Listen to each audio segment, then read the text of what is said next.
Prefeitura de Criciúma reinaugura Centro Cultural Jorge Zanata. Liminar garante vaga na Câmara Federal para deputado Ricardo Guide. Presidente eleito Jair Bolsonaro esteve em São Paulo para uma consulta de rotina. Ibope divulgou pesquisa que mostra expectativa que a maioria da população brasileira tem. Acredita que o governo Jair Bolsonaro será ótimo. Balneário Rincão pronto para mais uma temporada de verão. E na série Retrospectiva 2018 vamos acompanhar os principais acontecimentos registrados na América Latina. E ainda os fatos que ganharam destaque durante a semana. As notícias de Criciúma e do sul de Santa Catarina você confere a partir de agora. No ar pela TV Primavera, Informe Região.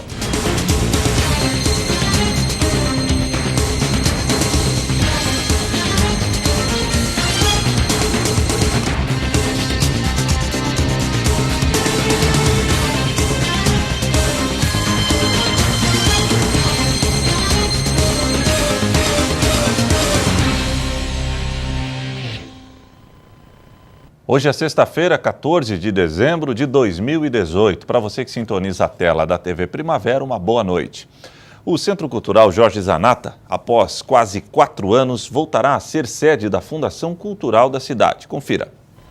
Com prejuízos na estrutura, o centro acabou sendo desativado em 2013 e, por fim, interditado no final de 2014.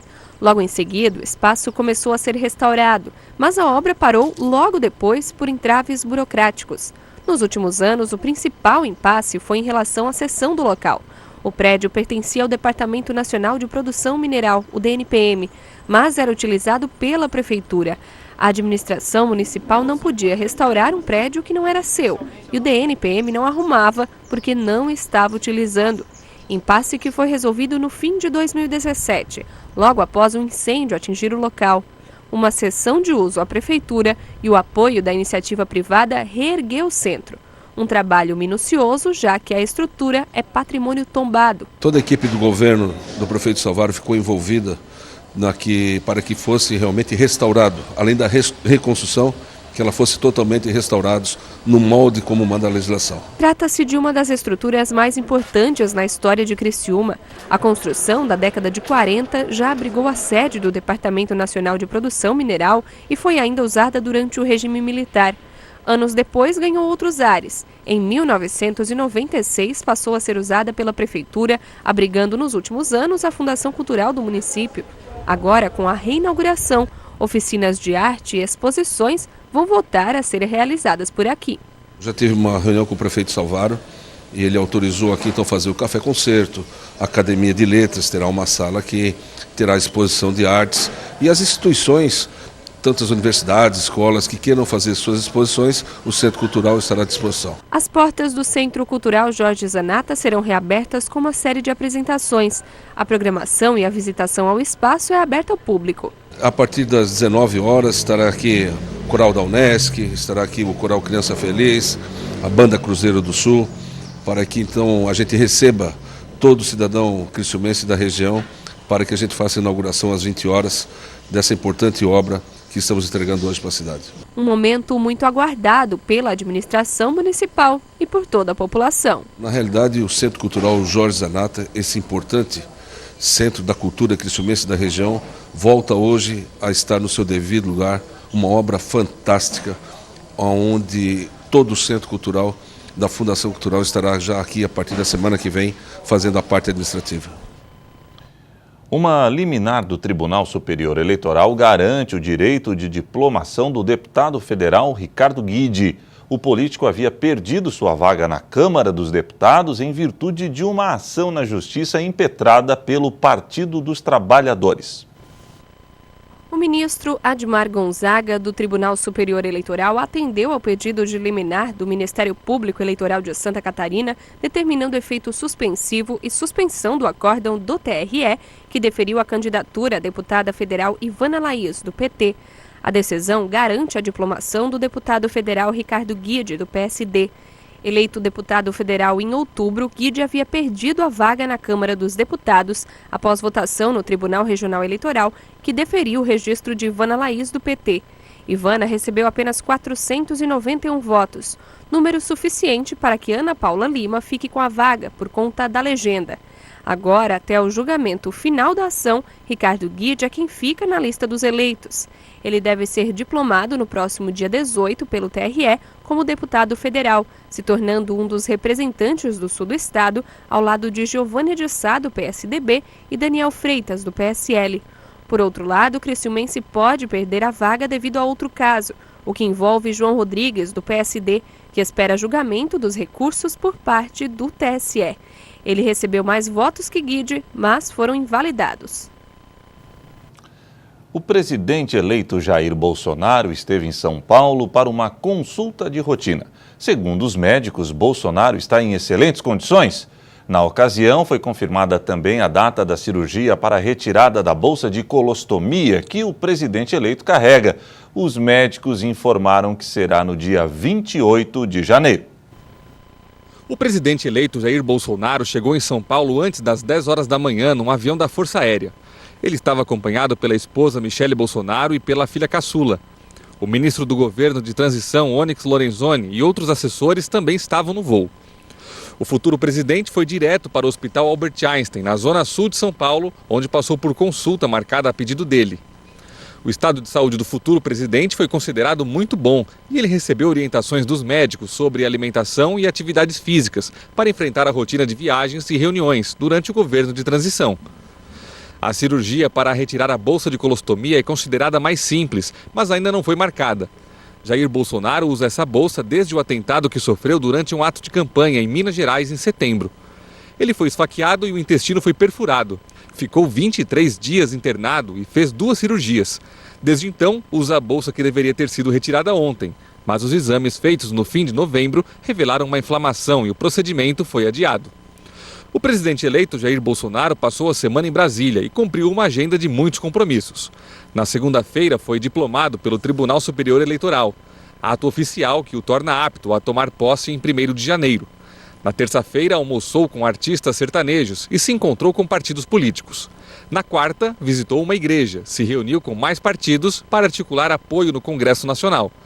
Ele ainda conheceu o Comando de Operações Táticas da Polícia Federal, onde arriscou umas flexões. Depois da consulta, hoje em São Paulo, Jair Bolsonaro almoçou na casa do apresentador Silvio Santos e retornou para o Rio de Janeiro. A seguir, mais notícias sobre o presidente Bolsonaro e ainda Balneário Rincão está pronto para mais uma temporada de verão.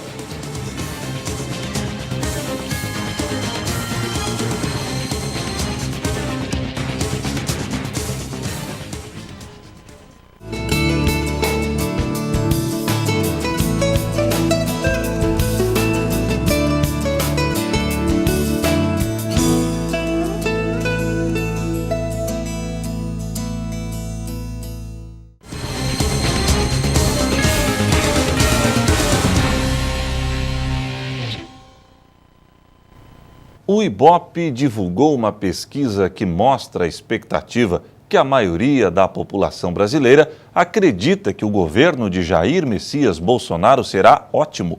Em paralelo, o futuro ministro da Infraestrutura, Tarcísio Gomes, afirmou que o novo governo quer leiloar todos os aeroportos do país em até 3 anos. Ele também anunciou o nome do próximo presidente da Infraero. 75% dos brasileiros, ou seja, 3 a cada 4 pessoas, acreditam que o presidente eleito, Jair Bolsonaro, e a equipe dele estão no caminho certo em relação às decisões tomadas até o momento. É o que mostra a pesquisa CNI-IBOPE, divulgada nesta quinta-feira, que ainda revela que 14% acham que Bolsonaro está no caminho errado e 11% não sabem ou não responderam à pergunta. Os números indicam que quanto maior a renda familiar, maior o percentual dos que acreditam que o presidente eleito está no caminho correto. O índice é de 70% entre aqueles com renda familiar de até 1 salário mínimo e chega a 82% entre os que têm renda familiar superior a 5 salários mínimos. Entre os brasileiros ouvidos, 64% têm expectativa de que o governo Bolsonaro será ótimo ou bom, para 18% será regular e para 10% péssimo. Para cerca de 40% dos entrevistados, melhorar os serviços de saúde e promover geração de emprego devem ser as prioridades do governo para 2019.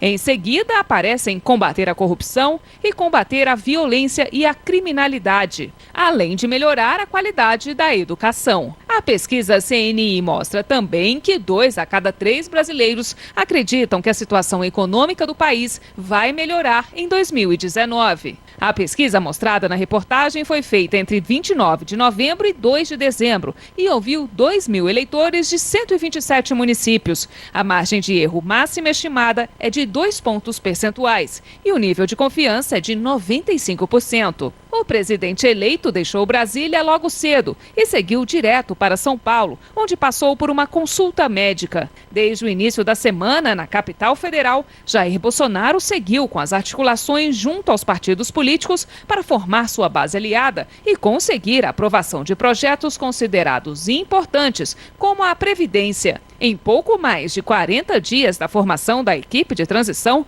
Bolsonaro e o futuro ministro da Casa Civil, Onyx Lorenzoni, já receberam 320 parlamentares. Mesmo não tendo declarado apoio formal, o consenso entre a maioria das legendas é que há convergência entre as propostas que deverão ser apresentadas pelo novo governo ao Congresso Nacional. Para a semana que vem, a agenda do presidente eleito ainda é incerta. Há dúvida se ele retornará para Brasília para dar continuidade às negociações com os partidos políticos. Muitos deputados dizem que o Congresso estará esvaziado, principalmente porque parlamentares eleitos vão ser diplomados pela Justiça Eleitoral. Ou seja, pouca gente permanecerá aqui na capital federal. Por isso, o ritmo das negociações será diminuído. Mas, mesmo sem Bolsonaro, os trabalhos no gabinete de transição continuam e há expectativa para novos anúncios de quem ocupará as secretarias e outras estruturas dentro dos ministérios. Hoje, o futuro ministro da Infraestrutura, Tarcísio Freitas, confirmou a indicação do brigadeiro Paes de Barros para a presidência da Infraero, responsável pela administração de aeroportos. Freitas afirmou nesta quinta que a estatal poderá ser extinta e que o novo governo quer leiloar todos os aeroportos da Infraero em até 3 anos. Desde 2012, o governo vem concedendo os aeroportos mais lucrativos da estatal para empresas estrangeiras. Até agora, 10 já foram concedidos. Até março do ano que vem, 12 serão leiloados. Pela manhã, o futuro ministro da Justiça, Sérgio Moro, disse no Centro Cultural Banco do Brasil que pretende endurecer regra para prisão por corrupção e desvio de dinheiro público. A ideia do ex-juiz é que as penas nesses casos sejam cumpridas, independente do tempo, em regime fechado. Esta proposta faria aumentar o número de presos por corrupção e peculato. A proposta está em análise e deve ser apresentada em fevereiro. Outro assunto que deverá ser tratado com prioridade pela gestão Bolsonaro é a questão da tabela do preço mínimo de frete. A pedido da Advocacia Geral da União, o ministro Luiz Fux, do Supremo Tribunal Federal, voltou atrás da própria decisão tomada na semana passada, que suspendia as multas de transportadores que não respeitam o tabelamento. Segundo a AGU, a medida iria prejudicar o futuro governo, já que os caminhoneiros poderiam deflagrar uma nova greve paralisando o país. Essa reconsideração ela é importante para se manter exatamente a normalidade das atividades, não é? Transporte de cargas no país. Com a reconsideração de Fux, as multas para as empresas que descumprirem a tabela voltam a vigorar. O ministro pediu que o julgamento do mérito seja incluído com urgência na pauta do plenário do Supremo, o que ainda não tem data para acontecer. A equipe de transição já estuda criar uma nova tabela de frete que possa beneficiar caminhoneiros e empresários. O futuro ministro da Infraestrutura já disse que vai elaborar um novo esquema que siga parâmetros do mercado, com o piso correto, que cubra os custos e remunere os caminhoneiros. Ele também afirmou que irá negociar tudo com a categoria. E o Balneário Rincão está preparado para receber os veranistas em mais uma temporada. O governo municipal realizou investimentos na infraestrutura do município. O verão ainda nem começou, mas o sol forte e o calor já dão as caras. Bom para o Balneário Rincão, que começa a receber os veranistas mais cedo. Nos finais de semana, o movimento já tem aumentado nas praias, mas oficialmente a temporada começa mesmo nesta sexta-feira. Vai ter um show nacional onde abre aí a temporada de verão, praticamente a temporada, né? São vários eventos que vão ter toda a temporada, nós vamos realizar aí, e um deles começa nesse final de semana, certo? Com o calendário que nós nos próximos dias vamos colocar na rua, né? Todo o calendário de toda a temporada de verão. Na baixa temporada, o Balneário Rincão tem aproximadamente 13 mil moradores. E na alta temporada, principalmente nos finais de semana, a expectativa é de que esse número seja mais do que 10 vezes maior. E a cidade tem que se preparar. A questão da infraestrutura aí na orla, né, isso está preparado já. Claro que nós hoje convivemos com 12.500 habitantes, e na alta temporada passa 150 mil, certo, habitantes, mas nós temos já bem preparado em todas as temporadas, né, essas duas que nós passamos agora aí como prefeito da cidade, estamos na terceira, né, o conhecimento que a gente também tem de toda essa situação que já passamos pela administração municipal aí, então não temos dificuldade nenhuma para atender todo o número de pessoas que vai estar na temporada. Em meio à temporada de verão, a abertura do calçadão tem sido um dos momentos mais esperados.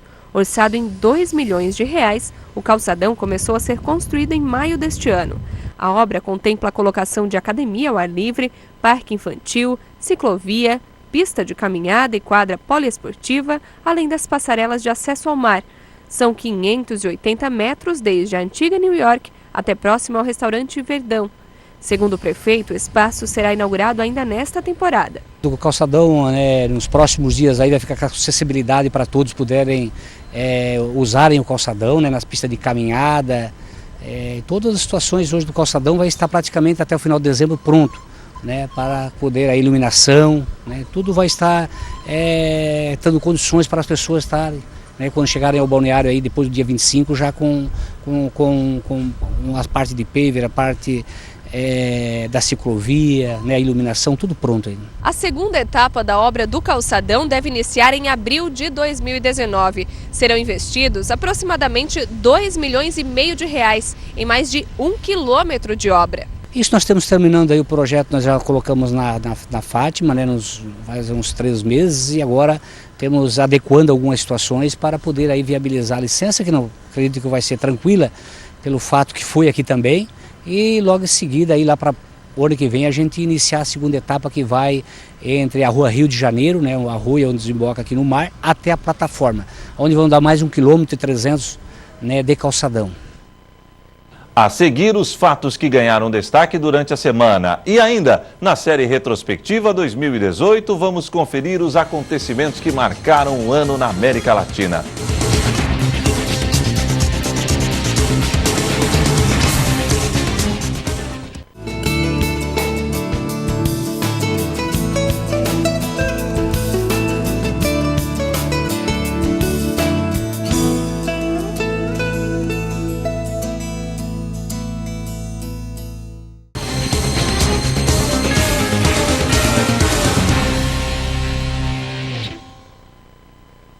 E na série Retrospectiva 2018, vamos conferir os principais acontecimentos do ano registrados na América Latina. O rio foi apenas o primeiro obstáculo. Não houve quem os impedisse de seguir em frente. Milhares de pessoas em busca de um sonho, uma vida melhor. De países pobres da América Central partiram caravanas que chegaram até o México e depois seguiram em direção aos Estados Unidos. O governo do presidente americano Donald Trump reagiu, reforçou a segurança e criou um decreto para impedir que imigrantes cruzassem a fronteira ilegalmente para pedir asilo.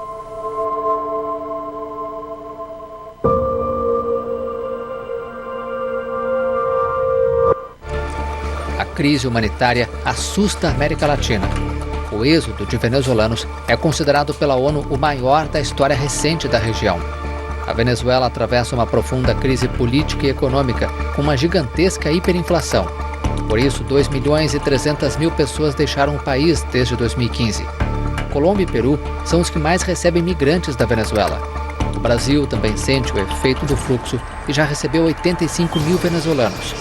No estado de Roraima, a tensão é grande e houve confronto que terminou na destruição de abrigos de imigrantes. Na Venezuela, o presidente Nicolás Maduro se reelegeu. Seu principal rival, o dissidente chavista Henry Falcón, não reconheceu o processo eleitoral e pediu novas eleições. Em maio, durante um evento militar, Maduro afirmou ter sofrido um ataque com um drone carregado com explosivos. Soldados correram em pânico e Maduro teve de ser cercado por agentes de segurança.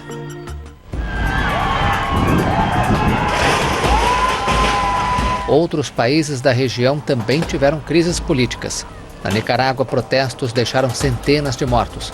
As manifestações começaram em abril, inicialmente contra a reforma do sistema de aposentadoria, mas logo os protestos se transformaram em pedidos de renúncia do presidente Daniel Ortega. Milhares de nicaragüenses fugiram para a vizinha Costa Rica por medo de serem presos. No Peru, em meio a escândalos de corrupção e ameaçado por um impeachment, o então presidente Pedro Pablo Kuczynski renunciou. Martín Vizcarra assumiu como novo presidente.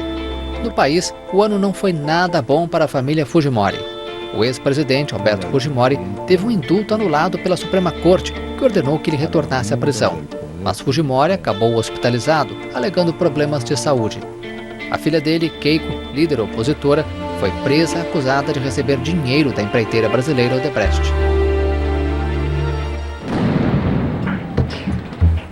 A Argentina teve um ano de protestos depois de o governo de Maurício Macri ter pedido um empréstimo bilionário ao Fundo Monetário Internacional para conter a crise. Em troca, teve de aprovar um plano de austeridade para gastar menos e arrecadar mais. A inflação voltou a assustar e o peso perdeu valor frente ao dólar. O ano foi difícil também para a principal opositora ao governo. A ex-presidente Cristina Kirchner, agora senadora, compareceu várias vezes à justiça. Kirchner acumula 7 processos judiciais. Em um dos casos, a justiça decretou o julgamento, ainda sem data para ocorrer, por lavagem de dinheiro da ex-presidente Kirchner e seus 2 filhos. No México, Andrés Manuel López Obrador, candidato da coalizão de esquerda Movimento Regeneração Nacional, foi eleito presidente. López Obrador, de 64 anos, conseguiu capitalizar o cansaço da população após 6 anos de governo de Enrique Peña Nieto, um mandato marcado pela corrupção e por denúncias de violações dos direitos humanos. Em 2018, os crimes cometidos contra profissionais de imprensa não pararam. O caso de maior repercussão foi o sequestro e o assassinato de 3 integrantes da equipe do jornal El Comercio do Equador. Os jornalistas foram assassinados em cativeiro por rebeldes dissidentes das Farc na Colômbia. Foram 12 meses de uma espera angustiante para familiares dos 44 tripulantes do submarino argentino Ara San Juan. Em novembro, um ano depois de ter desaparecido, a embarcação foi localizada a 907 metros de profundidade no fundo das águas do Oceano Atlântico. Segundo as autoridades, o submarino sofreu uma implosão. O governo afirma que não tem tecnologia para resgatar a embarcação. No Chile, a Igreja Católica vive uma grave crise. O Papa Francisco aceitou a renúncia de bispos, ordenou demissões e sanções a integrantes do clérigo chileno acusados de encobrir ou ignorar os abusos sexuais contra menores. Todo o episcopado chileno apresentou conjuntamente demissão, um ato inédito na história recente da Igreja. Um padre foi expulso do sacerdócio e outro acabou preso depois de acusado de ter abusado de crianças. Mesmo em meio à crise, no começo do ano o Papa foi ao Chile. Houve críticas, protestos e igrejas foram queimadas, mas também houve mobilização dos fiéis. Em uma declaração polêmica, Francisco chegou a dizer que a acusação contra um bispo chileno suspeito de encobrir casos de abuso era uma calúnia. Depois se desculpou. O líder católico também visitou o Peru, onde teve uma recepção mais calorosa e ganhou presentes de povos indígenas.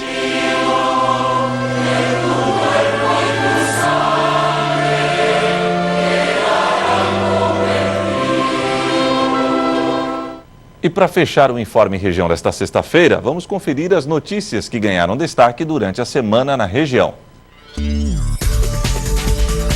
Segunda-feira, Nicola Martins é empossado novo presidente da Fundação Municipal de Esportes de Criciúma. Eu saí do gabinete do deputado Jorginho Melo, nosso novo senador, e agora assumo a missão, a convite do prefeito Clésio Salvaro, para tocar a Fundação Municipal de Esportes nesses próximos 2 anos, pelo menos, trazer mais gestão para a Fundação Municipal de Esportes, abrir portas em Florianópolis, abrir portas em Brasília, fazer com que o nosso esporte seja visto e seja sentido pela comunidade criciumense como um espaço para a gente poder mudar o social, mudar a educação, mudar a nossa segurança. Se a criança está no esporte, ela não está depois fazendo besteira, fazendo coisa errada. Procon de Criciúma inicia plantão especial para consumidores criciumenses realizarem suas compras tranquilos durante o período de final de ano. Como essa época é a época mais movimentada do comércio, essa época do ano Natal, né, a gente fez uma pesquisa dos anos anteriores e foi constatado que houve uma evolução muito grande na demanda nesse período. Terça-feira,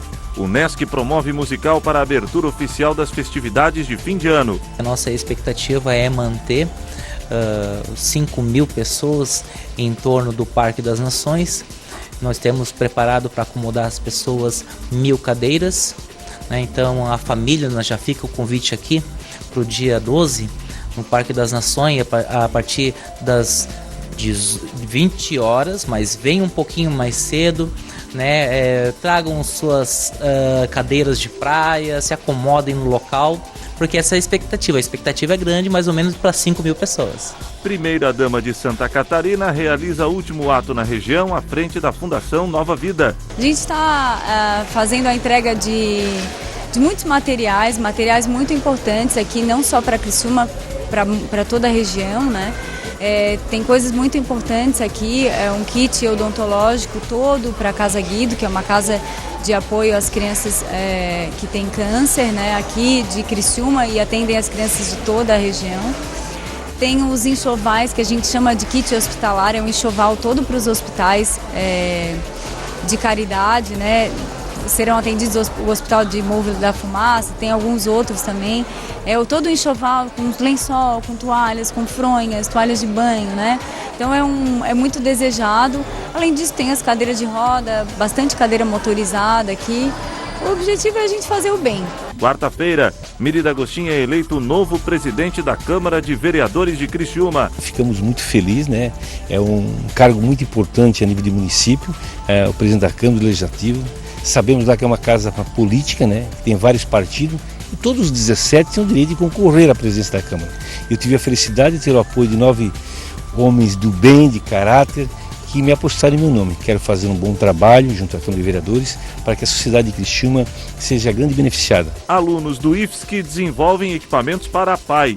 Hoje nós estamos entregando os projetos que foram desenvolvidos por alunos do curso de Engenharia Mecatrônica, junto com alguns alunos da Engenharia Civil e da Licenciatura em Química, que são os cursos que nós temos no IFSC Campus Criciúma. A partir de uma disciplina de projeto integrador, onde essa disciplina ela concentra a parte prática de todas as disciplinas anteriores, porque é uma disciplina da 6ª fase, a gente teve como objetivo desenvolver em parceria com a PAI alguns equipamentos que no mínimo beneficiasse um aluno. Quinta-feira, motoristas de aplicativos pedem mais discussão sobre a regulamentação do transporte em Criciúma. Esse assunto ele havia sido debatido, vem sendo debatido desde maio desse ano. Nós tínhamos já alguns encontros, algumas reuniões com o DTT, Procuradoria-Geral do Município, que nos apresentaram um projeto já meio que esboçado e pronto para nós, embora eles tenham sido constituído anteriormente às reuniões com a gente, com outros motoristas, com taxistas, com DTT, enfim. Para nós, ele foi apresentado, como eu digo nós da MOPSUL, Cooperativa Mista de Motoristas Privados do Sul. Quando nós chegamos a esse assunto já estava pronto o projeto, a gente só participou das últimas 2 reuniões para debater alguns pontos. Estacionamento rotativo de Criciúma será ampliado. Novos monitores também foram contratados. Hoje nós estamos com 27 monitores, né, dividido em 2 períodos. Então houve um processo seletivo para repor esse número de monitores. Então no treinamento 33 pessoas, que devem já, a partir do treinamento de ontem e hoje, ir para a área para trabalhar normalmente a partir de amanhã na sexta-feira. E o Informe Região desta sexta-feira fica por aqui. Voltarei amanhã, 15 para o meio-dia, no Boletim Primavera. Para você, uma boa noite e até amanhã, se Deus assim permitir.